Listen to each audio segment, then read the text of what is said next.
Question है via decomposition reactions called the opposite of combination reactions, right equations for these. ठीक है, तो पहले हमें समझना होगा डिकम्पोजिशन रिएक्शन क्या होती है।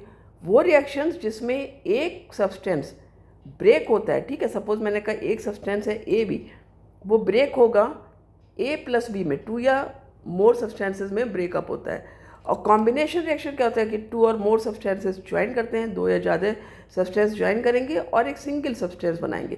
तो ये हमारी रिएक्शन है एग्जाम्पल डिकम्पोजिशन रिएक्शन का। ठीक है, इक्वेशन हम बाद में लिखेंगे, जो प्रॉपर इक्वेशन होती है ये आपको एक समझाने के लिए इक्वेशन लिखिए। ठीक है, इसको लिख के मत आ जाना, इसको ऐसे तो लिख सकते हो समझाने के लिए, बट इक्वेशन नहीं है ये, this is just for example. तो ये तो हो गया आपका डिकम्पोजिशन रिएक्शन और ये हो गया आपका कॉम्बिनेशन रिएक्शन। ये समझने के लिए आपको कि किस तरह आप इसको प्रॉपरली समझ सकते हो कि हाँ कॉम्बिनेशन रिएक्शन का अपोजिट डिकम्पोजिशन रिएक्शन क्यों है। अच्छा, एक और चीज़ भी होती है, डिकम्पोजिशन रिएक्शन में जो है एनर्जी इन्वॉल्व होती है, जबकि कॉम्बिनेशन रिएक्शन में मोस्टली एनर्जी इवॉल्व होती है, राइट। तो इसको हम क्यों कहते हैं, यहाँ पर डेफिनेशन भी लिख लो।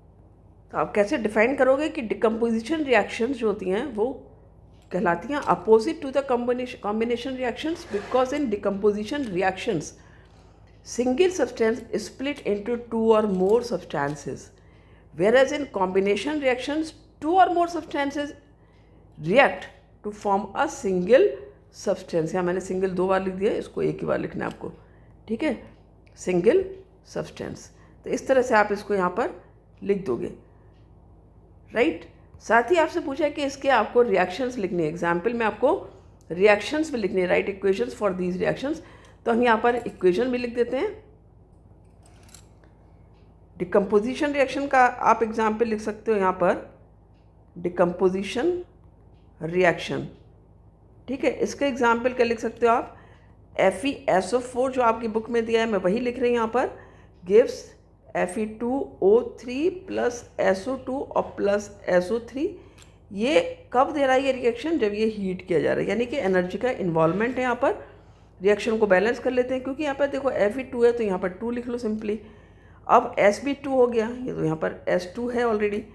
O4 2 सा 8 है, तो ये 3 2 5 एंड 3 8, तो ये रिएक्शन हमारी बैलेंस है। अब हम कॉम्बिनेशन रिएक्शन का भी एग्जाम्पल बुक वाला ही लिख लेते हैं यहाँ पर, कॉम्बिनेशन रिएक्शन। यहाँ पर क्या लिखेंगे हम, CaO जो कैल्शियम ऑक्साइड है या क्विकलाइम है, वो रिएक्ट करता है वाटर के साथ में, फॉर्म करता है कैल्शियम हाइड्रोक्साइड, राइट, और एनर्जी इवॉल्व होती है यहाँ पर, राइट। तो ये रिएक्शन आप लिख लोगे यहाँ पर। ठीक है, तो यहाँ पर क्या था, आपने जो फेरस सल्फेट है उसमें ferric oxide, sulphur dioxide, sulphur trioxide दिया है, जबकि कॉम्बिनेशन रिएक्शन में ये क्विकलाइम है। ठीक है, इसको हम लिखेंगे क्विकलाइम या फिर कैल्शियम ऑक्साइड, और इसने पानी के साथ रिएक्शन करके स्लेक्ड लाइम बनाया है। ठीक है, तो इस तरह से आप ये रिएक्शंस लिख सकते हो, इनके नाम भी लिख सकते हो।